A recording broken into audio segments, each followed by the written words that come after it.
Renungan Pagi, Christ Triumphant atau Kristus yang Menang oleh Ellen G. White, 11 Juni 2025. Mari kita berdoa.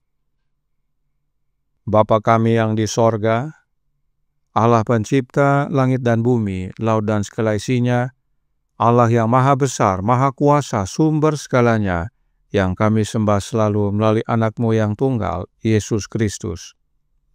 Terpujilah Yesus, anak Allah yang maha tinggi, yang adalah anak domba yang menghapus dosa dunia ini.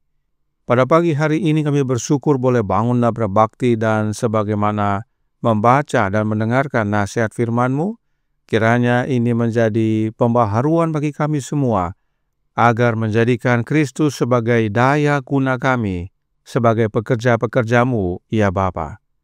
Beserta kami sepanjang perbaktian ini, kehendak-Mu yang jadi. Ampun kami akan dosa dan salah, karena kami berdoa hanya dalam nama anak Allah yang tunggal, Yesus Kristus, yang adalah Tuhan dan Juru Selamat kami. Amin. Renungan hari ini akan dibacakan oleh Ibu Maya Khan. Kepada Ibu Maya, kami persilahkan. Selamat pagi untuk kita semua. Bacaan renungan pagi kita pada pagi hari ini, tanggal 11 Juni tahun 2025, berjudul Tugas Sehari-hari dalam Hidup Itu Penting. Ayat bacaannya terdapat di dalam Lukas 16 ayat 10. Barang siapa setia dalam perkara-perkara kecil, ia setia juga dalam perkara-perkara besar. Ketika Elisa mengikuti Elia dan bepergian bersamanya, ia pertama-tama diberi posisi sebagai seorang hamba. Ia harus melakukan tugas sederhana, menuangkan air ke tangan Elia. Namun, ia tetap melakukan pekerjaan sederhana itu sampai perjalanan terakhir. Di sanalah ia akan dinyatakan kepadanya bahwa Elia akan diangkat. Dipanggil seperti Elisa dari 12 kuk lembu dan bajak, ia mengikuti Elia tanpa mengeluh. Meninggalkan rumah mewah tempat ia dikasihi untuk menemani sang nabi dalam hidupnya yang tidak menentu. Ia dengan rela memenuhi tugas yang paling sederhana. Hubungannya dengan Elia menyingkapkan bahwa ia memiliki sifat-sifat karakter yang akan bertahan dalam ujian dan cobaan. Bahwa ia adalah seorang pemuda yang dicintai dengan ciri-ciri karakter yang berharga. Ujian dan godaan yang ia hadapi berlimpah, tetapi ia bersandar kepada Allah dalam keadaan yang sulit. Lingkungannya yang penuh kekayaan dan kenyamanan merupakan godaan. Di rumahnya ia sepenuhnya mampu memerintah. Tetapi dalam pelayanan kepada Elia, ia harus memperoleh pengalaman. Ia harus belajar bagaimana melayani di bawah seorang penguasa, agar ia dapat belajar melayani Allah. Banyak kesalahan yang dilakukan oleh orang-orang dalam panggilan mereka.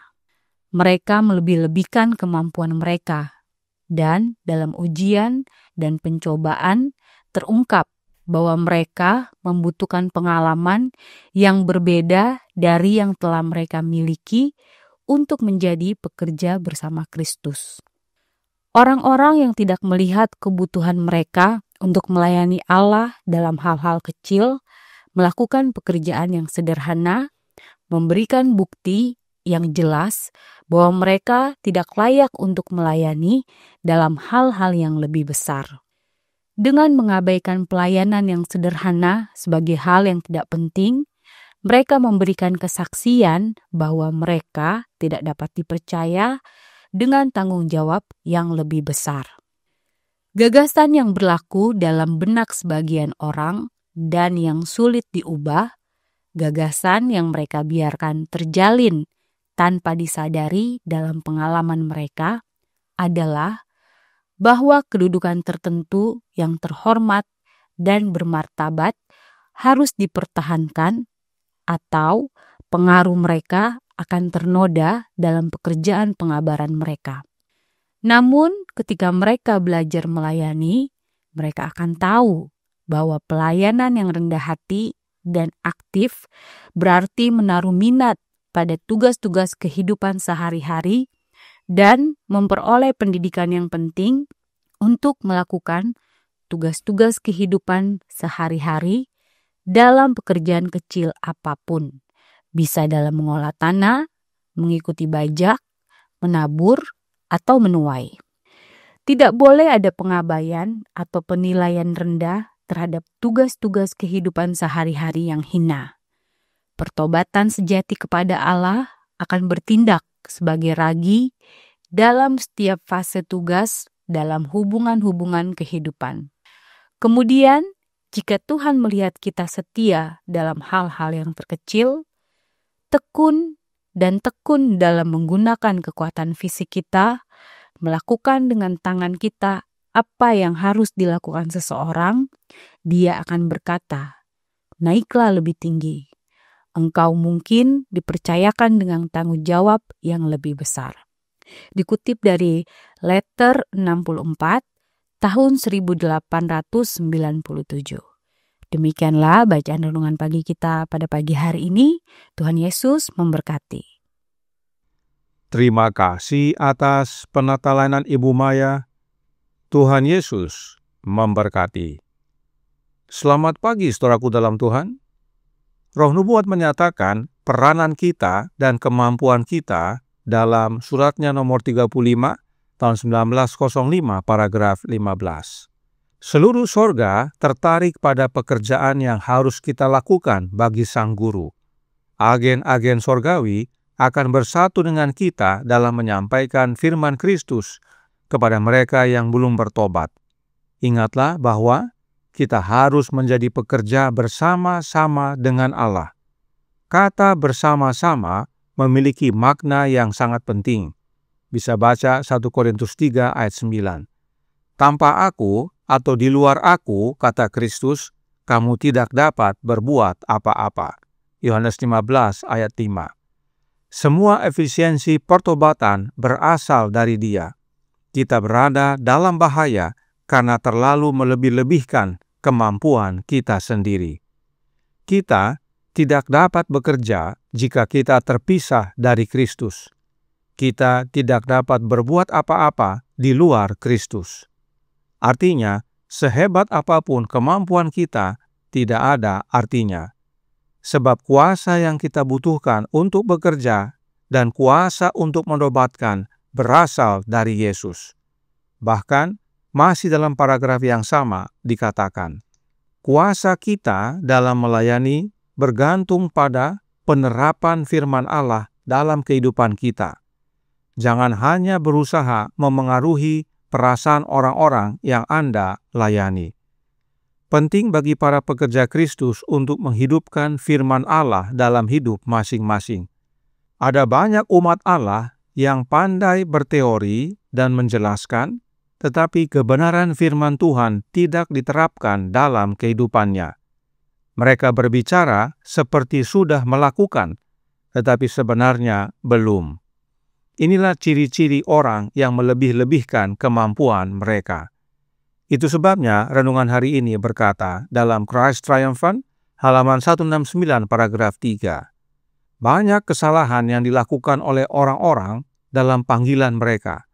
Mereka melebih-lebihkan kemampuan mereka, dan dalam ujian dan pencobaan terungkap bahwa mereka membutuhkan pengalaman yang berbeda dari yang telah mereka miliki untuk menjadi pekerja bersama Kristus. Orang-orang yang tidak melihat kebutuhan mereka untuk melayani Allah dalam hal-hal kecil, melakukan pekerjaan yang sederhana, memberikan bukti yang jelas bahwa mereka tidak layak untuk melayani dalam hal-hal yang lebih besar. Dengan mengabaikan pelayanan yang sederhana sebagai hal yang tidak penting, mereka memberikan kesaksian bahwa mereka tidak dapat dipercaya dengan tanggung jawab yang lebih besar. Kembali ditekankan untuk setia dalam perkara-perkara kecil, bahkan dalam tugas kehidupan sehari-hari. Elisa melakukan tugas sederhana, yaitu menuangkan air ke tangan Elia, dan pekerjaan tersebut Elisa lakukan sampai dia terpisah dengan Elia. Padahal Elisa datang dari keluarga petani yang kaya dan makmur, punya banyak pembantu, tetapi sejak di rumah, Elisa adalah seorang pekerja yang setia. Elisa dipanggil untuk menjadi pengganti Elia pada waktu dia sedang rajin bekerja. Namun demikian, Elisa dengan kerelaan meninggalkan semua dan melakukan pelayanan sederhana bagi Elia. Oleh sebab itu, Roh Nubuat berkata dalam suratnya nomor 35, tahun 1905, paragraf 16. Allah memanggil setiap anggota jemaat untuk menjadi pekerja bersamanya. Roh Kudus akan menjadi daya guna Anda. Apa yang Anda dapat buat menjadi nyata secara ilahi akan bersinar dan menarik orang berdosa kepada terang. Artinya, baik dalam perkara kecil maupun dalam perkara besar, yang memampukan kita adalah Roh Kudus. Karena Roh Kudus akan menjadi daya guna kita. Tetapi, Roh Nubuat juga berkata dalam suratnya nomor 346 tahun 1908, paragraf 7, yang berbunyi, "Saya berbicara kepada semua orang, anggota awam maupun pendeta, jadilah pekerja bersama Allah. Hendaknya kerendahan hati dipupuk, dan Kristus akan menjadi daya guna Anda jika Anda mau memandang kepadanya, Sang Pencipta dan Penyempurna iman Anda." Dalam bekerja bagi Allah, kita perlu Kristus yang adalah daya guna kita. Jadi, Roh Kudus adalah daya guna bagi kita dan juga Kristus adalah daya guna bagi kita. Apakah ada dua daya guna? Testimonies on Sabbath School Work halaman 49 paragraf 1 berkata, kita mesti dipenuhi dengan roh kerja keras dan berpegang teguh pada Kristus, menjadikan Dia satu-satunya daya guna kita. Tidak ada dua daya guna. Yesuslah satu-satunya daya guna kita. Karenanya, Roh Kudus yang dimaksudkan adalah Rohnya Yesus. Sebab Yesus tinggal dalam hati kita oleh kehadiran Rohnya yang kudus. Galatia 4 ayat 6. Karena di luar Kristus, kita tidak dapat berbuat apa-apa. Jelas bahwa Yesuslah satu-satunya daya guna kita. Oleh sebab itu, renungan hari ini berkata dalam Christ Triumphant, halaman 169 paragraf 5. Tidak boleh ada pengabaian atau penilaian rendah terhadap tugas-tugas kehidupan sehari-hari yang hina. Pertobatan sejati kepada Allah akan bertindak sebagai ragi dalam setiap fase tugas dalam hubungan-hubungan kehidupan. Kemudian, jika Tuhan melihat kita setia dalam hal-hal yang terkecil, tekun dalam menggunakan kekuatan fisik kita, melakukan dengan tangan kita apa yang harus dilakukan seseorang, Dia akan berkata, naiklah lebih tinggi. Engkau mungkin dipercayakan dengan tanggung jawab yang lebih besar. Ini semua dapat kita hidupkan hanya bila Kristus adalah daya guna kita. Entah tugas sehari-hari yang kecil dan sederhana, entah tugas yang besar dan istimewa, itu semua dapat kita lakukan hanya karena Kristus, satu-satunya daya guna kita yang tinggal di dalam hati kita. Karenanya ingat, The Review and Herald tanggal 19 April tahun 1892 paragraf 4 berkata, manusia tidak dapat berbuat apa-apa dari dirinya sendiri. Daya gunanya hanya ada di dalam Kristus. Tuhan telah berkata kepada murid-muridnya, di luar aku kamu tidak dapat berbuat apa-apa. Perhatikan, Roh Nubuat menyatakan bahwa daya guna kita ada di dalam Kristus. Jadi, Yesus bukan hanya satu-satunya daya guna kita, tetapi kita juga harus tinggal di dalam Dia, sebab daya guna kita ada di dalam Yesus. Dan satu-satunya cara untuk tinggal di dalam Yesus adalah dengan menerima Roh-Nya yang kudus. Kiranya kebenaran ini menjadi pertobatan bagi kita semua, agar tidak melebih-lebihkan kemampuan kita yang sebenarnya tidak ada artinya, dan hanya mengandalkan Yesus, satu-satunya daya guna kita, dan tinggal di dalam Dia. Maka kita pun setia dalam perkara-perkara kecil yang kemudian akan dipercayakan perkara-perkara besar. Tuhan memberkati, saya bawa dalam nama Yesus. Amin. Mari kita berdoa. Bapa kami yang di sorga, Allah pencipta langit dan bumi, laut dan segala isinya, Allah yang maha besar, maha kuasa, sumber segalanya, yang kami sembah selalu melalui anak-Mu yang tunggal, Yesus Kristus. Terima kasih atas nasihat yang menguatkan pada pagi hari ini, bahwa penting bagi kami untuk tinggal dalam Yesus, sebab Yesuslah satu-satunya daya guna kami, yang memampukan kami, memperlengkapi kami, untuk setia dalam perkara-perkara kecil, dan nantinya akan dipercayakan akan perkara-perkara yang besar, khususnya dalam bekerja bagi Engkau, ya Bapa. Karenanya tolong kami ya Bapa, karuniakanlah roh anak-Mu dalam hati ini, sebab Yesus yang adalah satu-satunya daya guna kami, tinggal dalam hati kami oleh kehadiran Roh-Nya yang kudus. Dan kami pun dapat menjadi pekerja-pekerja-Mu yang handal, ya Bapa. Beserta kami sepanjang hari ini kehendak-Mu yang jadi, ampun kami akan dosa dan salah, karena kami berdoa hanya dalam nama Anak Allah yang tunggal, Yesus Kristus, yang adalah Tuhan dan Juru Selamat kami. Amin.